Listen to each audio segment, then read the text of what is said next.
Rezan, how good to see you. It's good to see you too, Mr. Bernie. I'm always happy to see your sister and your brother, but I'm also happy to see you. So I'm happy to see you too. now, yesterday I was talking to a boy who's your age. He's 14 years old. He lives in Ankara, and he said he had no school today. Yeah, we have got uh, something that's writes a paper called Okay. writes on um, notes on this, and we Okay. call it report. And the Turkish they write the Turkish notes and Mhm. like Turkish physics, Okay. chemistry, biology, Hmm. the marks of these notes, and they have give this paper to us, Okay. uh, and we have like 2 weeks and a day, we weekends, holidays, sorry, I see. um, holiday, and after 2 weeks and a day we have go to school again. Okay. Okay. So you have k- kind of a vacation, don't you? Yeah, Is your family, are you going anywhere? actually we aren't go this week, but next week at Friday and Saturday Hmm. we have a trip with my sister. Ah, okay. Okay. Do you know where you're going? My sister has said we have some places, a historical place called Cappadocia, and we go Right. there. Yes. And as I remember, Algiers, we have an Okay. Algiers mountain. Okay. We have go there too. I'll bet that will be a lot of fun. That Yeah, sounds like fun. Now, I have to tell you, the other day, Bauer and I were reading a story about some little cars that drive off road and get very dirty. Okay. yeah, And so I showed him a video of some children whose father took them driving in the forest and they got very dirty, and it was very funny. The video was very funny. And after class, Bauer sent me a picture of you with mud all over you and him with mud all over him. And it looked like you were by a river, maybe, or a beach. yeah. Actually, it's a river, as you said. Okay. As I remember, it's must be Dicle Okay. River. Now, why We did you are, dirt? yeah, Yeah. it starts. So why did you put dirt on yourself? Actually, they said there is a dirt. Actually, this dirt that we have made of on us is have work used for um how can I say, uh, the doctor said that they can uh, use this dirt on their self is have positive parts, Effects, positive like effects. Yeah. Um, um please go on. I'm going to send you a term.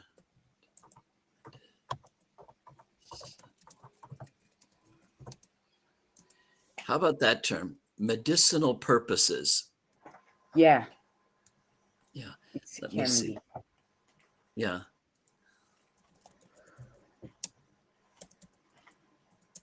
but Medicinal it isn't a purposes. medicine.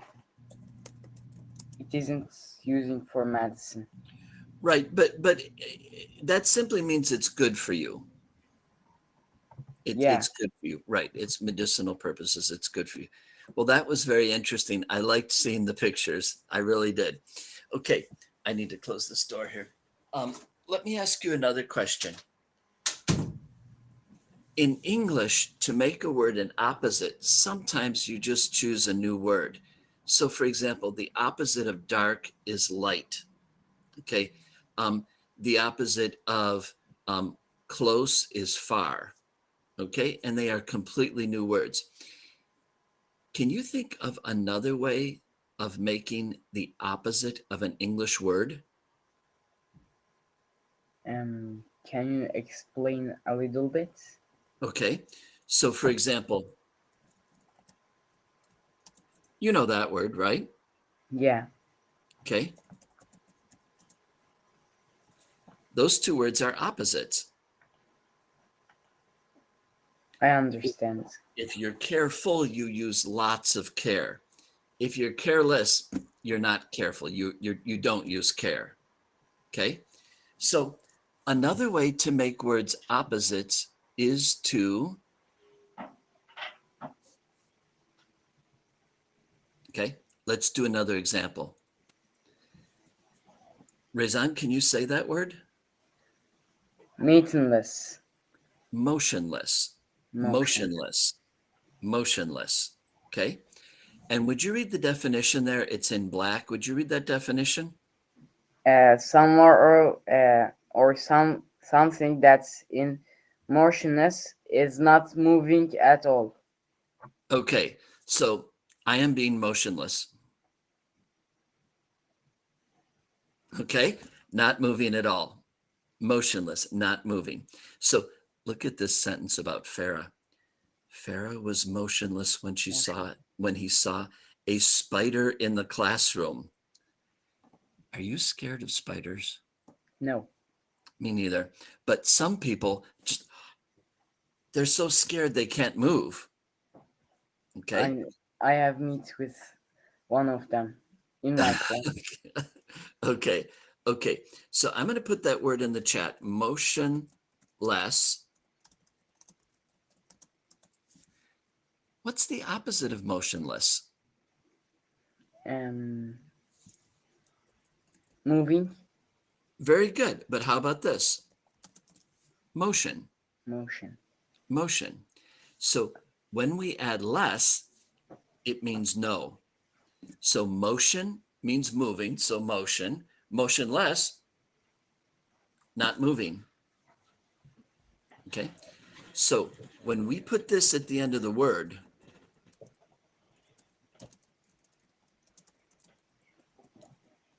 see what I wrote? Less makes the word the opposite. Right, right, right. So if you put less at the end of some words, it makes them exactly the opposite. So motion and motionless are exactly the opposite. They mean the opposite things. Okay? Okay. And I want to tell you what that's called.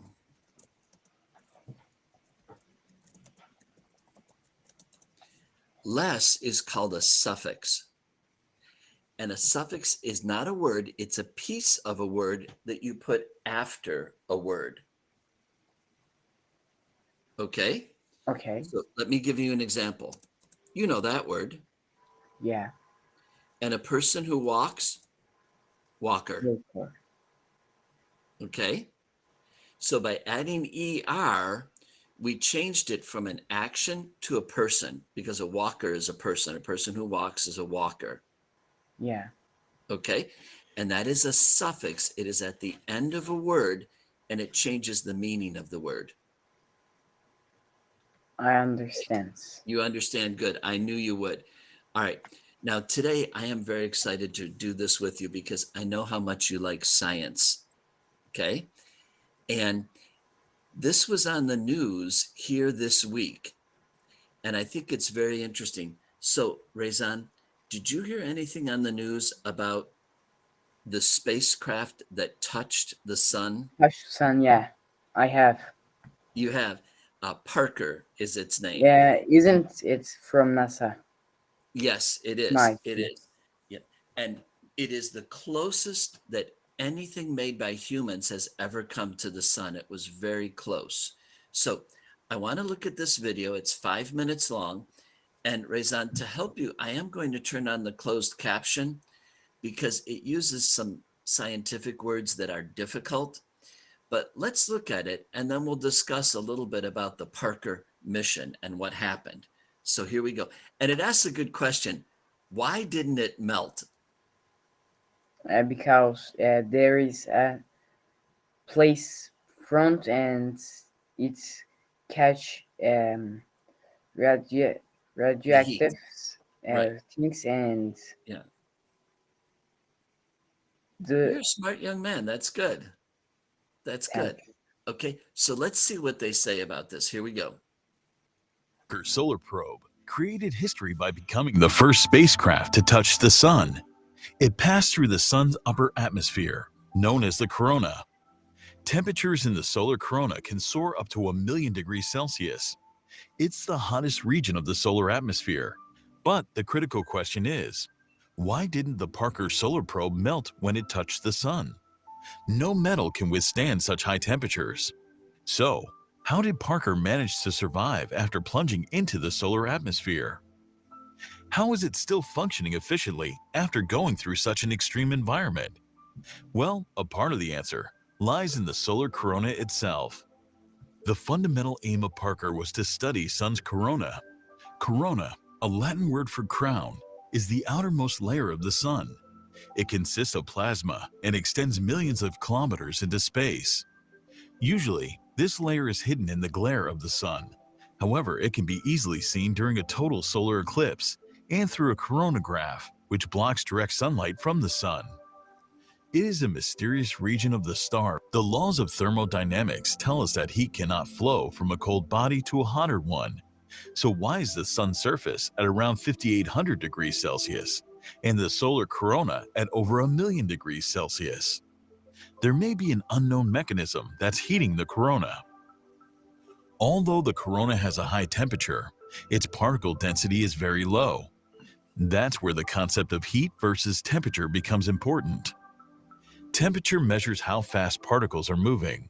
On the other hand, heat represents the total energy these particles can transfer. So even if particles are vibrating tremendously and have a high temperature, if there are very few of them, they won't transfer enough energy. As a result, they would correspond to lower heating. It's like putting your hands in a heated oven and a bowl of boiling water. Your hands can stay for a longer period in an oven without getting much heat. That's because the particle density is lower than the boiling water bowl. For Parker, this concept of heat versus temperature is the backbone behind keeping it safe from melting. Since the corona's density is lesser than the visible surface of the sun, the spacecraft encounters fewer hotter particles. As a result, it doesn't heat as much as it would in the case of the visible surface. Eventually, the sun-facing heat shield only gets heated to 1,400 degrees Celsius or 2,500 degrees Fahrenheit, even while passing through an atmosphere of several million degrees. But still, even 1,400 degrees Celsius is a lot. For reference, the temperature of volcanic lava lies between 700 to 1,200 degrees Celsius. So, how does Parker tackle it? The answer is in its thermal protection system, or TPS. It comprises a shield made of carbon composite foam sandwiched between two carbon plates. The shield is 2.4 meters in diameter and 4.5 inches, or 0.11 meters thick. Even though it's thin, it can withstand up to 1,650 degrees Celsius and allow Parker to maintain a temperature of 30 degrees Celsius. In addition, special measures have been taken for wiring. The team grew sapphire crystal tubes to suspend the wiring. The wires are made from niobium, with a high melting point of 2,470 degrees Celsius. Parker's solar probe is not only studying the sun, but it is also being powered by it. However, as the solar panels get closer to the sun, they might get overheated. So to keep things cool out there, the spacecraft circulates a single gallon of water through its solar arrays. The water absorbs heat as it passes behind the arrays and then radiates that heat into space as it flows into Parker's radiator. Finally, the heat shield edges are accompanied by 7 smart sensors. If any of these detect direct sunlight, they alert the central computer, which directs the spacecraft to correct its position. This way, all the components are safely protected behind the heat shield. So this is how Parker is gathering a wealth of information without melting. If everything goes as planned, the probe will send data from within 6.16 million kilometers of the sun's surface by the end of the mission. This would reveal the solar secrets at depths that have never been reached before. If you enjoyed this video, make sure to subscribe to our channel and press the bell icon so that you don't miss any future videos of the channel. Putting your hands in a heated oven. Did you understand why they said this about this person putting their hand in an oven? Yeah. Now, if the oven is on and it's very hot, how come your hand does not get burned? The water in hands. Okay, do you understand the word oven? Yeah. Okay. Now, when she reaches in, and did you see what she did? She reached in, she got this tray of muffins or muffins, and she Oh, took with them out. something in hand. Yes, she's got a cloth in her hand. And there is something between his hand, and it can be something like Right. paper towels. Right. And when they take with this, the hands didn't get hot too much. Right. Not too much. Yes. Not too much. A Okay. little bit Now, hot. I want to show you something else here. Rezan, do you know the word molecules? Do you know what I mean Yeah. by molecules? Okay. The molecules of air are farther apart. So she can reach in quickly, get the muffins, and take them out because the molecules are farther apart. On the other hand, what about these molecules? They are nearby. Right. What would Didn't like happen if you air. put your finger in that water? It's be hotter. Yes, it would be very bad. You would have to go to the hospital. Yeah. It would be very bad. It would be very, very bad. Okay. Now, also, did you notice this? I thought this was interesting. This is called the heat shield. Heat shield. It's shy. But it's really, look, 1, 2, 3, 4 pieces of it. Wow. It's got 4 pieces. It's not one heat shield, really. It's 4. And they have put them nearby. Right, Aren't next to each other. Okay, so I thought that was really interesting about the Parker probe. Now, I wanted to see if it will show us one other thing. Let me see. 4.5 inches or 0. Okay.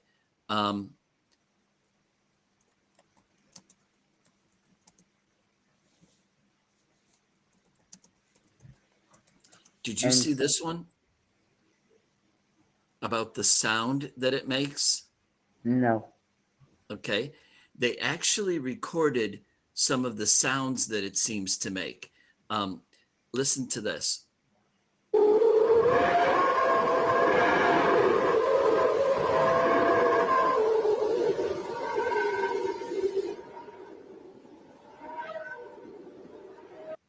It's kind of scary, isn't it? Yeah. Yeah. It is scary.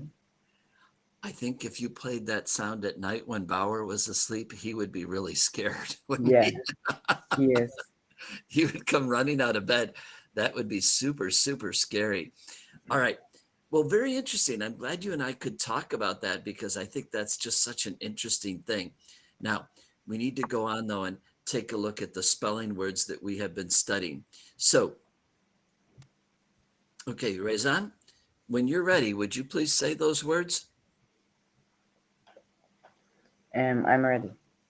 Go ahead. Batch, Nick, Rack, Lead, Stove, Fly, Flink, Shrek, Gas, Stuff, Notch, Jut, Damp, Tent, Scan, Gas, Cot, Toss, Stump, Love, Sense. Excellent. Well done. Okay. Now, do you know one of these words is a Yeah. kind of bird? Dove. Dove. Very good. Very good. One of these words has to do with a number. Tent. 10th. One of these words means a group of something. It's a Batch. tough one. Right, right, right. So for example, if I came to see you and I brought a batch of cookies, look, here's some cookies. There's enough for you and your sister and your brother, a batch, a group.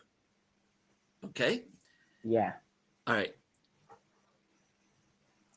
One of these words can be a boy's name if you use a capital letter. Nick. Nick can be a boy's name.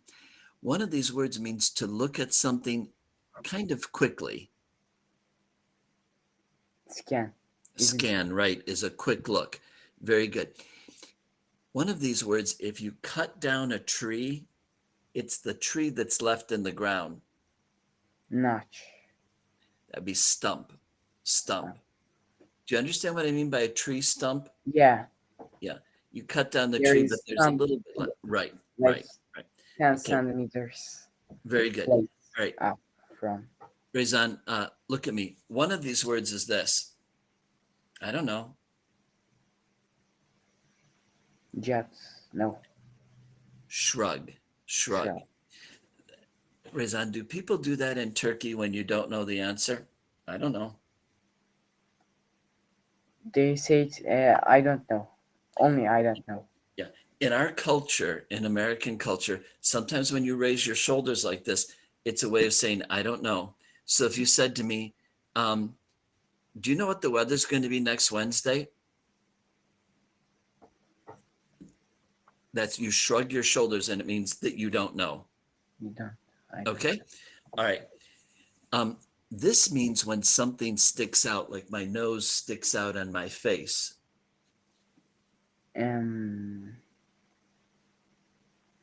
Yeah, jut.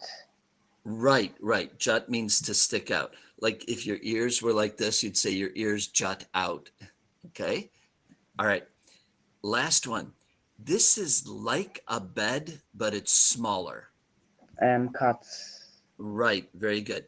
This one can be pronounced two ways. Sometimes it's a kind of metal. Lead.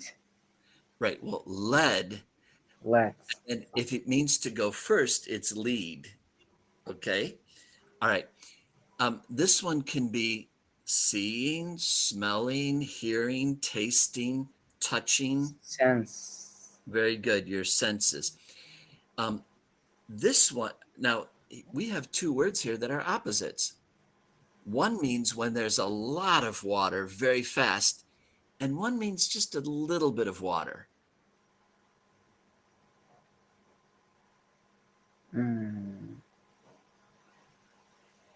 In place that you marked with blue?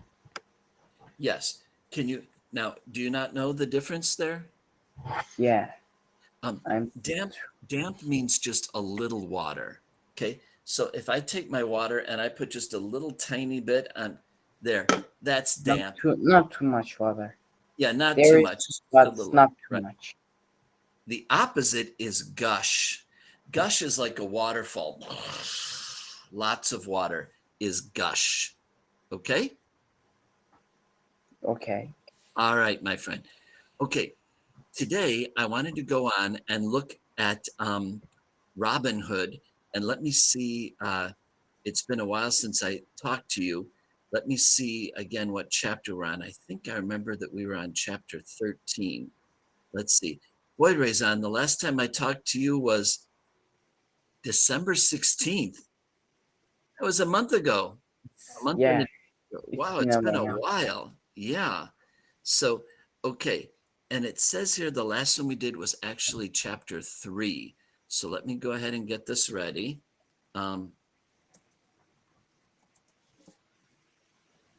Okay, here we go.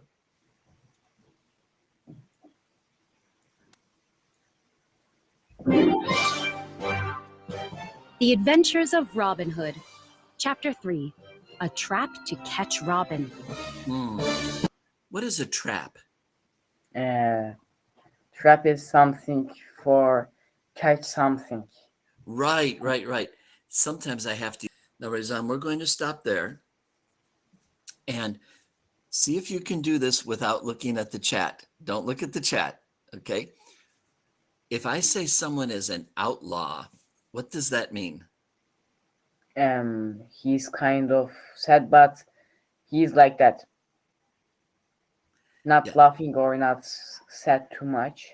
Right, right. But an outlaw is a criminal. It's someone who does not obey the law. We think Robin Hood is good, but remember, the sheriff thinks Robin is an outlaw, a bad person. What does it mean if someone gives you a reward? And reward is something that someone gives you because of something you create. Very good. You do something good, Very good. and Maybe if you do something really good at school, like you get a 100 in English, maybe your mother or father would give you a reward, yeah. right? Maybe. Okay. Now, when they say pounds in this story, they mean money in the United Kingdom. Okay. Now, money in Turkey is called Turkish tourists. liras. Money in the United States is called Dollar. dollars, but money in the United Kingdom is called pounds. Oh. Okay. Now, do you notice they called the king Your Majesty? I haven't. Yeah. This don't is know something that you that. would say only to a king or a queen. So if I were to go to the United Kingdom and I met King Charles, I would call him Your Majesty. Okay. Okay. Rascal, it's not like I an don't know. outlaw. It's a little bit of a troublemaker. You might call your little brother a rascal. Okay. Someone that causes just a little trouble. Rezan, I'm so happy to see you again after a month. I hope I'll see you again soon. too, Mr. Okay. Bernie. All right. And I liked reading about the Parker probe with you. That was very interesting. Okay. It's interesting too. All right. Goodbye. Bye-bye. Good night. Goodbye. Good night. Have a good weekend. Good week.